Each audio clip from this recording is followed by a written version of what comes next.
Welcome to the Emotional Endurance Movement. This episode's dedicated to that one colleague, the one who always just says, "I'm fine. I'm just fine. Fine. Fine. I'm fine. It's fine. I'm fine. Totally fine." You know the one. Oh, I know the one. Welcome back to the Emotional Endurance Movement. We're the only mental health comedy game show genuinely curious about how you're doing. I'm Laurie Sharp-Page, your Chief Coping Officer and host, and with me is our perennial contestant, our behaviorist at large, and someone who got a haircut recently. It's Crimson McDonald. Our other perennial contestant is you, the viewer at home, the one who's nodding along thinking, "I'm not resentful," but wait, am I? You're our most important contestant. Thank you for being with us and participating in our survey weekly and being part of this important conversation. This week's Insight of the Week comes to us from the grand pappy of archetypical psychotherapy himself, Carl Jung. Resentment is like taking poison and waiting for the other person to die. Sit with that for a second. Because resentment often feels righteous, logical, earned, and because of that, we feed it. But physiologically, this is a great cost on us because it makes us more stressed, more dysregulated, more activated. And that stress hormone is a drip feed. You keep replaying the scene, rewriting the argument, mentally drafting the speech you will never get. And the other person, they're living their life. They're ordering lunch. Our feeling of the week is resentment. And before we go too much further, Crimson, I want to hear your thoughts on our insight of the week and Carl Jung's take on what resentment does to our lives. I think this quote I've seen play out so many times, specifically with the child-parent relationship, especially in college when you start really unpacking your resentment to your parents. I have found this to be real in my own life, and Young always had a way of putting it, but there is no good that comes from resentment. Absolutely none. It eats your soul. Yes, the feeding of resentment is highly problematic, but the feeling itself is one that we expect to show up, right? So it's not like feeling it is wrong or bad. It's that how we choose to respond to it, how we cope with it can be highly problematic. And resentment is one that people chew on, especially with people, places, and things that they feel have taken power or control or agency or fairness away from them. And so the response is often this internal stewing, which, like I said, it comes at a great physiological cost. It's no good for you, and it certainly doesn't do anything to the person that you are stewing upon. So for this week's Insight of the Week, we decided to do something a little different. And we're going to move into a quick mini game of show and tell, resentment edition. And Crimson, I'm very excited about this because I wonder how Christina Aguilera showed up on your resentment list. I just need to know more. Well, speaking of Carl Jung, I was a psychology student, only a minor, not a major, but I was exposed to that quote really young, and I am open about the fact that I come from an abusive father and had a very complicated and traumatic childhood stemming from his behaviors. And this song came out, I don't know, like I was in college, maybe even I was in graduate school. And this brings it full circle because this comes back from my, when I was famous blogger in like the early 2000s when I made like $20 a week. Okay, I'm never going to let go of that. But this song came out and I am going to play part of it for you, Laurie. Some days I feel broke inside, but I won't admit. In college, my dad was in jail. I hated him. And she had a similar, a strange, weird relationship with her dad. And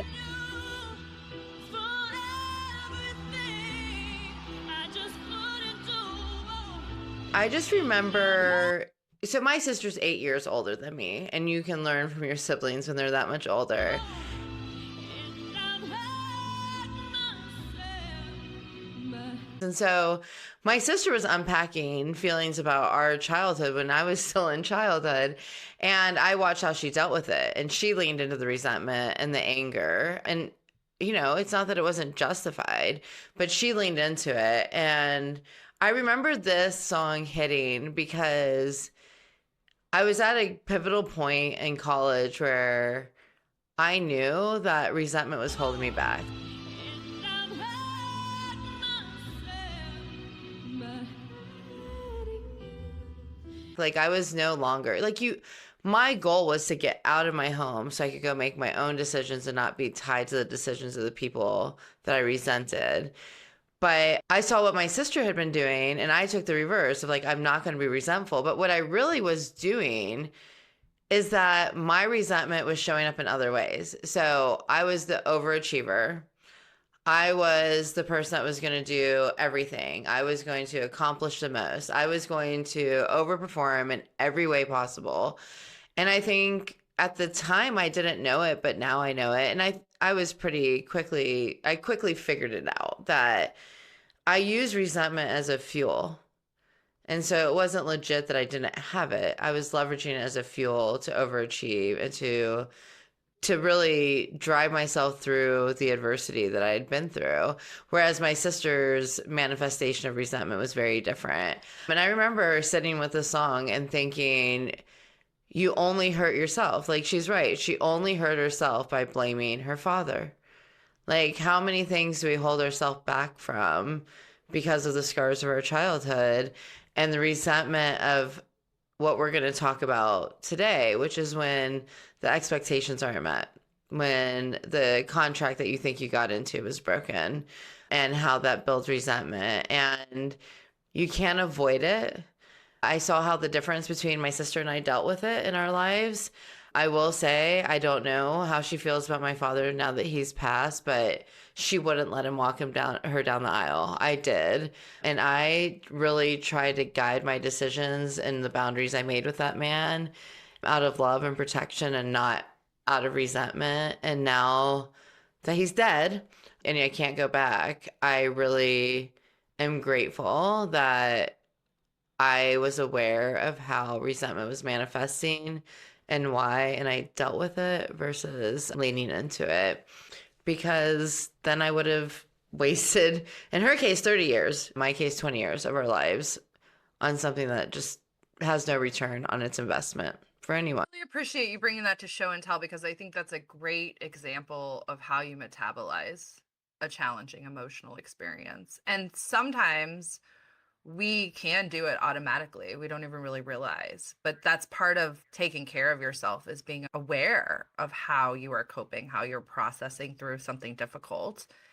And I think as soon as we wake up to that, we get a lot better at metabolizing our feelings, and we don't get stuck in those loops that so often happen when we don't know how to cope or how to process.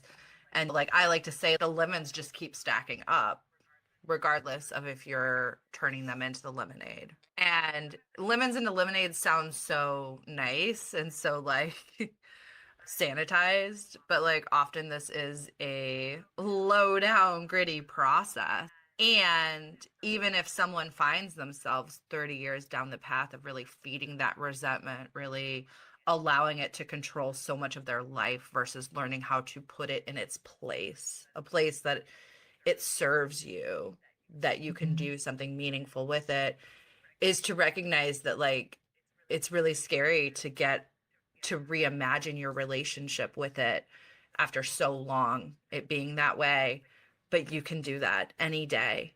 And it doesn't matter how long you were resistant to that, just that transition to facing it, to processing it, to metabolizing it is a freedom you can give yourself at any point along the journey. But I think a lot of people are already resistant to giving themselves that. And then the more time you spend feeding it, living like that, it's almost, there's that painful awareness of recognizing what it has cost you, keeps people in that same cycle. Absolutely. The defeat of having to admit resentment was driving your behaviors is also having to be accountable to the damage that it did in your life. And people are resistant to that for good reason. Nobody wants to look back and be like, I wasted 30 years resenting this person. At that point, it's almost easier to think you're right in doing it. But it's a toxic feeling. It's really, and I think, as you know, I'm an emotional wreck, and part of that is it weighed on me heavily. So I had to let go of that baggage really quickly in life because I knew I could not flourish with that bringing me down. And Christina Aguilera was there to articulate it for me. So thanks, Christina. This was on her recovery tour. She was ex-Tina and and then she got married. Was this before or after Dirty? This was after. So yeah, this was her recovery from her new identity. And that album is so good. It is not, nobody loves it. And Taylor and I both love that whole album. It's very 50s, almost 20s actually. It almost has a good, I don't know, highly recommend it. For my resentment show and tell, I am bringing you the empty $4.99 bottle of French rosé from my local state liquor store that I purchased a couple weeks back. I don't have a problem with alcohol. I drink, I go to wine tasting, I indulge. But my relationship with alcohol has shifted and changed over the years. And there was a time in my life when I definitely used alcohol as a very ineffective coping skill. Okay. But I'm happy to say that I feel like for the most part, I'm beyond that. But there's an important thing that I know about my relationship with alcohol that I relearned the other week because of it. And really quick, I just want to point out that this bottle was $4.99. I thought it was actually decent, and it is French rosé. And I thought in this economy, $4.99, absurd. That's cheaper. That is cheaper than a latte. You drink a bottle of wine that's cheaper than a latte. It says it was made with organic grapes too, straight from France. I thought it was good. Everybody else was ugh, but my palate is flexible. So I don't really trust anybody else's opinion. Yes. So I went out with my girlfriend. We had a really great time. I drank this and some other beverages, and I relearned an important lesson. I was not drunk per se, but I was definitely tipsy feeling it. And if you are holding on to any type of resentment and not speaking up and telling the people in your life what that resentment is and what is going on, you drink one of these $4.99 bottles of French rosé from your local state liquor store, those resentments are going to come out. They're going to come out, and they're going to come out in ways that are not elegant, that are not refined and reflective of the wine that you chose to drink. $5 They're going to come wine. out in rough ways. It was good. It was good. It was a deal. Just because it was a deal doesn't mean it's not. I'm going to have to look up this wine. Actually, can you look it up? It's called Leo's Cuvée Augusta from L'Isle sur la Saronge. Here's I think I found it. how much is it? Oh, that is a deal. I mean, it's $15, $16. The rosé, 50 ml. I thought it was a good I was I know Schwill, you guys. Yeah. This is not Schwill. This is good French rosé. I need to go back and maybe get myself some more. But before I do, remind myself and tell. That retails between at least $16 and $23. Good deal. You got a good deal. Oh, I did get a deal. And it reminded me that if there's something that you have been holding back and not saying, it's going to come out if you drink, because drinking lowers our inhibitions. A lot of the times we are not saying something because we feel that there's some resistance, some reason not to, sometimes good reason not to say anything, or at least a lot of times great reason to not say anything when you're not 100% fully there and checked in and present. Yep. Right? And so my show and tell is remember that when you drink, if you've got resentment going on, that is going to get louder and you're going to want to release. And sometimes when you're drunk is not the best time, or tipsy, or really anything. It doesn't just have to be a substance. You got to be, it's important when you feel resentment and you're putting down boundaries that you're showing up with your full capacity. And unfortunately, the French wine, no matter what kind of deal, can sometimes cause a little extra strain in that space. So that's my resentment show and tell from this week. Thank you, Laurie. I think that's great advice. And I think you need to put the image up on our slides so we can all partake. But for $15 more. I'm going to go back and see if I can find Yeah, more let's do. at that price point. Yeah, it's a good deal. Crimson, I'm going to check out Christina Aguilera's Hurt album, and I'm also going to give you 328 points for bringing up some super relatable father issue. Laurie, I am going to give you 499 points to represent your $4.99 bottle of wine. Great deal. And now we're going to move into our emotional weather report for the week. Crimson, how is the movement feeling? What's going on? And what is in the air? Well, Laurie, it looks like Valentine's Day has passed and we're recovering pretty well. So this week, we are seeing that 66% of our members are reporting feeling mostly regulated. And on that front, I want to note that we have grown the movement and we are up to over 300 members now. So if over 300 of us are reporting feeling mostly regulated, I would say we're having a better week than we've had in a few since we've been tracking. And remember that if we're feeling regulated, it's contagious and hopefully we're making others feel regulated too. Now, where are we showing up dysregulated? So these are the environments that we are just struggling to show up regulated. Work, finances, and health. I think this is in line with last week. So on the health front, flu B's arrived. Yay! And work and finances, these are going to be consistent. We're still recovering from the holidays. And the reality is Q1 is very hard for a lot of businesses and business owners. So there's a lot going on. So I'm not shocked to see this because we're also struggling with weather. So the delays, closures, unpredictability, all that puts a lot of pressure on us, on our work life, just like health does. And then it comes with how are we coping when we are dysregulated? And when we look at it, it looks like we're coping pretty well, right? It's trending with our dysregulation. We are more regulated and we are coping more effectively as a result, which is great because that's exactly what we want to see. And what's driving our ability to cope? Well, we're doing a really good job at filling our cup and we're doing those at home and alone and then with our friends. So lean into those environments and those people because those are the places where you are fueling yourself to stay regulated at work and dealing with your finances and with your health because you can't avoid the lemons, right, Laurie? You just keep on plowing through. So what can we expect in the coming weeks? So our advisory coming up.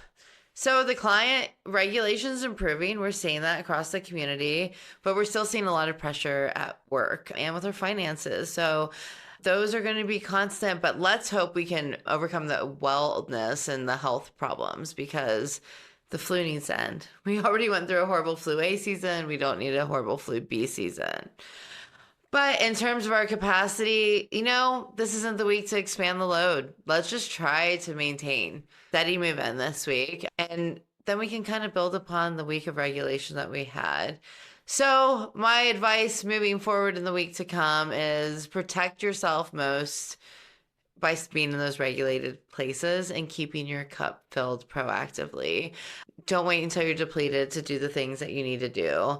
Go ahead and plan that happy hour, plan that trip, do what you need to do, and keep those cups filled. And that's all we have for the emotional weather report this week, Laurie.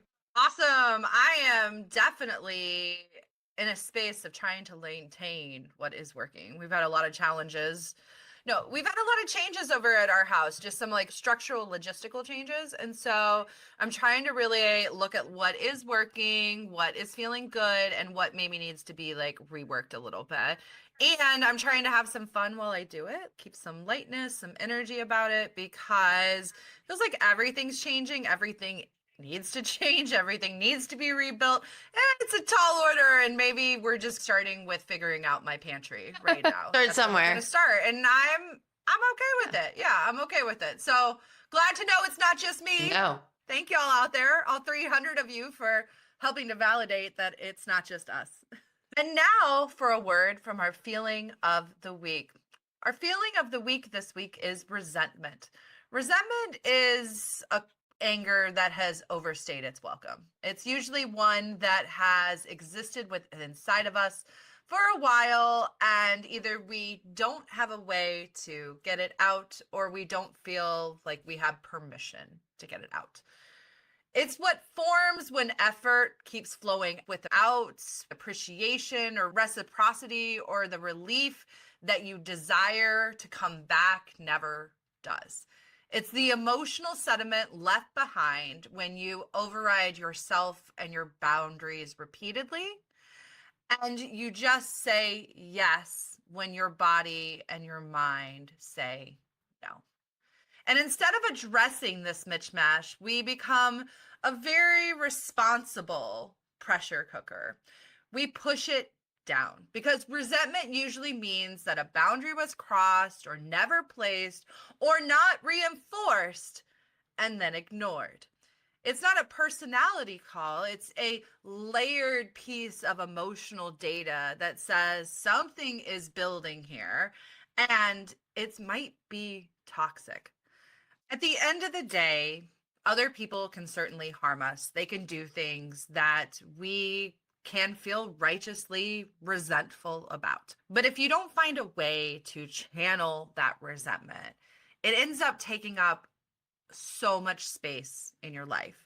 And one of the best ways to channel that resentment is to set clear boundaries, to communicate them, and then to reinforce them through clear, communicated, and enforced boundaries is going to be the path to getting you out of the toxic cycle of resentment and not allowing resentment to control you anymore. That's all from this week's Feeling of the Week, resentment. Now we're going to move into our first game, boundary resistance. It's real easy to talk about boundaries and setting them as a means to offset resentment, but a lot of us have major hangups to doing so. This is the game where we get honest about setting and enforcing boundaries in our life, even when we desperately need to. If you're in our audience at home, make sure you play along with us and think about, where could you set some better boundaries? Which one of these hits? I love that we're doing boundary resistance because I think both of us would agree that we're pretty good at boundary setting. I've logged almost 2 decades of therapy. I struggle with boundary setting, but I aspire to be better. Right. Well, this was going to be a game where we brought things to the table. Through conversation, we realized that we were in alignment on this one. The challenge here is a scenario that really embodies why these hold us back in setting boundaries in our own lives. So let's get to it, Laurie, and talk about our failings in this department. Absolutely. The first thing that came up, the major overarching theme, was discomfort with other people's reactions. Not putting down a boundary or enforcing a boundary because you are worried about somebody else's emotional response to it. And this is hard. It's tricky. It's tricky because I don't think we can go down the path of saying other people's emotional responses don't matter at all. And I do think we can very easily go down the path of like, it's not, other people's emotional responses are not your responsibility. I think there is a spectrum here, although much more nuanced on one side of it. But really, this can't be a reason why to not set the boundary. It can't be. You will never. This is people pleasing 100%. And it is a dysregulated response. And elements of it are needed to also function socially in our society. And by being concerned with other people's discomfort, you're just owning the discomfort yourself and you're alone in the discomfort. And that's what drives resentment. Yeah. I mean, that is one of the catalysts to that feeling. So it's absolutely a barrier. And it's a number one barrier for me because we know that drawing boundaries is supposed to be uncomfortable. And people are not going to always react positively to them. But if you don't do it, there's discomfort, and the resentment is long-term more damaging than the discomfort in the moment of addressing the boundary. Which leads to the second biggest piece of resistance we had, which is just that enforcing boundaries is exhausting. Like I have had this conversation several times in my clinical career where we really was working with a client to set a boundary. We spend a lot of time leading up to and preparing them and equipping them to go have that challenging conversation. They go and have the challenging conversation. Conversation actually goes well. There's agreement, there's understanding. And then real life happens and you realize like, oh gosh, I have to actually enforce this boundary. And it is one of those things that if you're already exhausted, overwhelmed, depleted, it can be really hard to do the self work, the self care of enforcing a boundary. And so I have found myself at seasons of my life just being too exhausted to enforce them, which just meant more of a mess to clean up. Exactly. Got back on my feet. Well, I know for me, when I think of the exhaustion, there's so many examples. I would say my most successful example of setting boundaries with anyone was my sister. We've been doing well with it, but the exhaustion of enforcement was the hardest part. It was the constant reinforcing. That's a boundary. That's a boundary. And then going through the cycle of triggering anger from setting the boundary and going back to point one, right? It was very cyclical, like boundary set, boundary violated, having to enforce. And it's exhausting, but it's like all things. It's like mental health, putting in the reps. It gets easier. But yeah, enforcement of these things is a challenge. It is very typical that when you put down boundaries, you have the conversation with somebody, they're able to meet you in that conversation. Usually there is a storm that happens where the old pattern of behavior is repeated under the understanding of the new expectation. Will that person respect or not respect that boundary? I have to build in a little space here where like we have to be okay with the fact that people will probably fail even when they're genuinely trying. Repeated failure, ongoing, without accountability is a very different look. Genuinely trying and I messed up and maybe I need more feedback or we need to revisit the conversation. This leads into number 3, which is that a lot of times like we'll see something problematic or something, we'll be like, oh, like that was just a blip. Like hopefully that'll blow over. And sometimes it does. Like sometimes it does. We don't want to train you to be an alarmist in your life. We don't want you to have hypervigilance to everything around you. We want you to have a soft awareness, a willingness to like look at these things, to confront these things, and to notice we're moving from a situation that is maybe picking our battles or being mindful about how, when, or why we communicate these things to now I'm just full on avoiding it because I was hoping it was going to go away on its own and it's not. And it's turning into an even bigger mess. Are you seeing the theme here with the mess? Yeah. And, honestly, 3 goes with 2. I had a breakthrough with my sister when I explained to her that the boundaries and not avoiding it, my way of showing love. Yeah. Because without the boundaries, it was just resentment building up. I was just building, it was just a piece of luggage. And I see it on my other side of the family. It's almost as if you have 2 paths. One where you open that huge crate and just start loading it up. Or one you sit in the discomfort of trying to build the guardrails to make it manageable. That was the breakthrough with my sister. And I told her, I could avoid this. I could just really float through this and give you not me, not authentic me. We can have a superficial relationship, or I could just no contact you. I mean, on paper, sounds reasonable too. But I want to love you. I want to lean in. And I can't be safe doing that without boundaries. And so I think setting boundaries is a form of love, and avoiding it is not loving it. Attending to something is what love requires. And so I had a breakthrough with my sister when she realized the boundaries were to enable the relationship and to prevent the burnout and the resentment. And it's worked. I mean, it's sad at times. We wish it was different, but at least we have a relationship. At least there's something. I do think part of boundaries is always assessing our expectations too, which I'm sure will be another episode soon. But with our expectations, sometimes we do have to say, like, my expectation is that I will have a very basic relationship with this person, and that there are certain areas and topics and conversations that we're just not going to be able to have. And learning to kind of accept that expectation can help to put the boundary in place as well. And let's name something you just said, which is really important because we talk about boundaries a lot, but we have to have internal boundaries and self-control to have boundaries within ourselves, as in sometimes not leaning into the discomfort of trying to set boundaries and then just building internal boundaries to protect yourself is sometimes the right path. Like avoidance of the confrontation, but you can't avoid the boundaries you have to set internally to protect yourself sometimes. Absolutely. Sometimes I'm resistant to setting boundaries because I feel guilty about saying no or about being honest about my capacity or my agenda or my intentions or just my general vibe that day. Absolutely. I sit in this, and not to be heavy, but with my father, I have a lot of guilt and self-doubt. Should, I have taken him dinner to his last birthday? Should I have done this? Should I have done that? I made the decisions because I had set a boundary Yeah. in his role in my life to protect myself. You're always going to doubt it because if you're a good person, you don't have the arrogance to think you know everything at 100% confidence.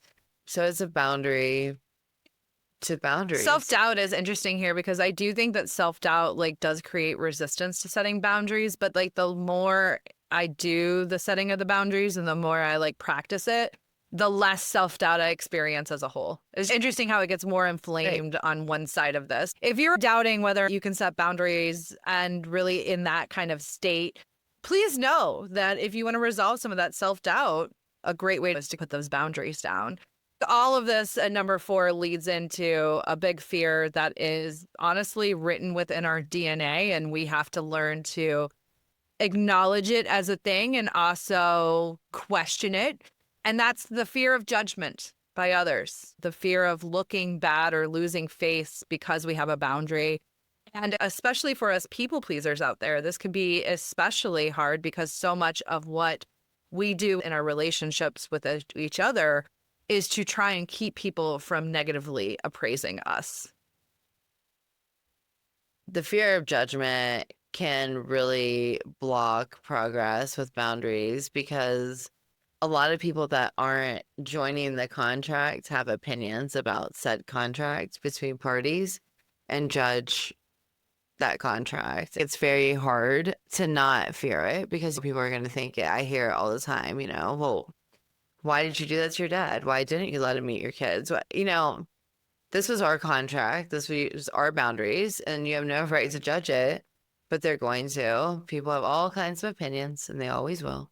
It does hold us back from protecting ourselves. All right, Crimson. Well, I think that was a fascinating thing to go through. And I just want to say I'm going to give you 1,000 points because I appreciate a friend that will talk about boundaries with me.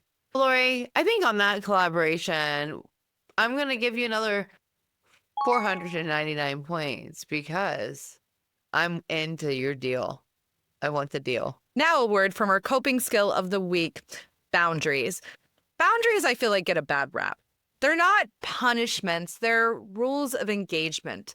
Instructions for how to stay in a relationship without resenting people, parties, or experiences.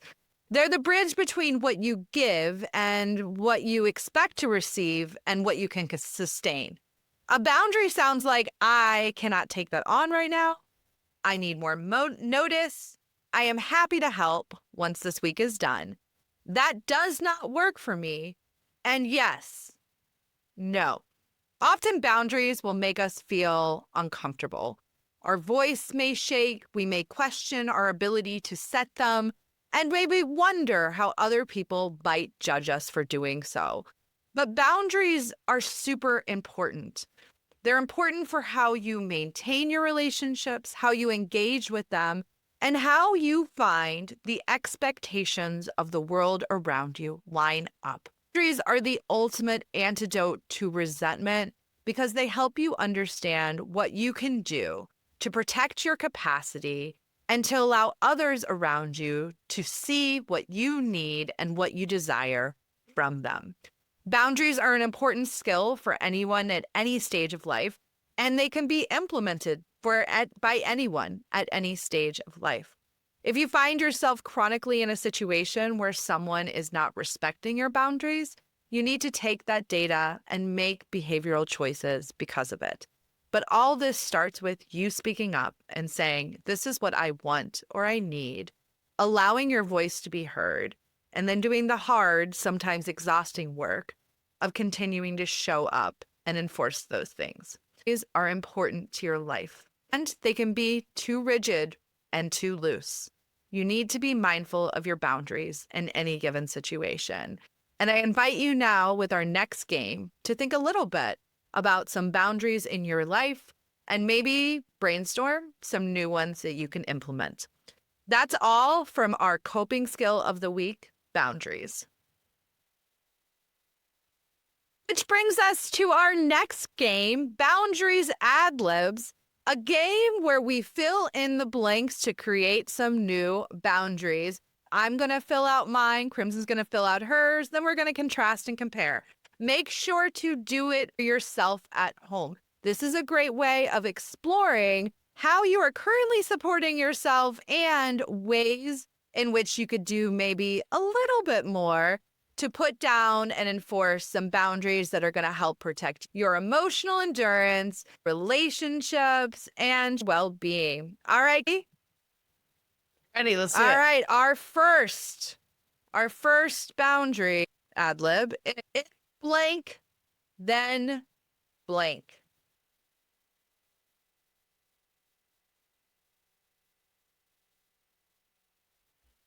If this project continues to require more than 40 hours of work from me, then I'm going to have to do an analysis to find out where we need support. If you continue to speak to me in that tone, then I am going to remove myself from this conversation. I love that one, Laurie. I say that all the time. Yeah, it's a good one. It's a power play. Yeah. If this continues, then we'll have to reassess my compensation. Yep.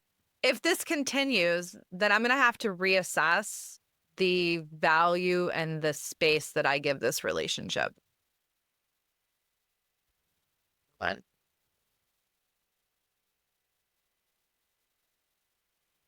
If the tone stays dysregulated between us, then I'm going to request that we take a break, a pause. What's your favorite boundary? My most utilized boundary is ending discussions. If I'm in a dysregulated conflict, then I will request that we stop the conversation until we can both show up regulated and productive. My favorite boundary is if I become overstimulated, I'm going to go take a break. This has made a That's a good big one. difference in my life. My quality of life has gone way up. This was one of those internal boundaries. My expectation for myself is I do communicate with people about this happening. So if I become overstimulated, I will tell somebody what's going on and go take a break. This has made a big difference for me when I started showing up for myself in this way. Instead of judging myself, I spent a lot of time just judging myself, being like, oh, like, what's wrong with you for becoming overstimulated? Well, it's just my unique brain, my unique, very neurodivergent brain. No, you have 2 kids. That's true. It's also motherhood. Motherhood is, parenthood is dysregulated. It's all the things. things. Laurie, I'm going to give you 1,000 points. Give you 1,111 points because some of that workplace stuff gets pretty gnarly with boundaries. It's hard to talk about. So I appreciate that you brought it to the table, and I bet our listeners will too, because that can be a really tough environment to set and enforce boundaries. All right, Laurie, well, this was a really fun episode. We have unpacked some very relevant feelings, resentment, but more importantly, I think we have offered up a tool, which is the more boundaries you set, the less baggage you build up. The discomfort of setting boundaries is much better than the discomfort of sitting in the mess that not having them causes. 100%. That's all for this episode of the Emotional Endurance Movement. And if this episode stirred up some resentment in you, well, good. That's your nervous sister pointing to a place where your capacity is leaking. Before you scroll away, emotionally make sure to like, subscribe, and share this video. And make sure to stay tuned to the Emotional Endurance Movement's weekly survey so that you can be part of the movement's emotional weather forecast. We will see you next week on the Emotional Endurance Movement. You bring the feelings and we'll bring the games. Bye.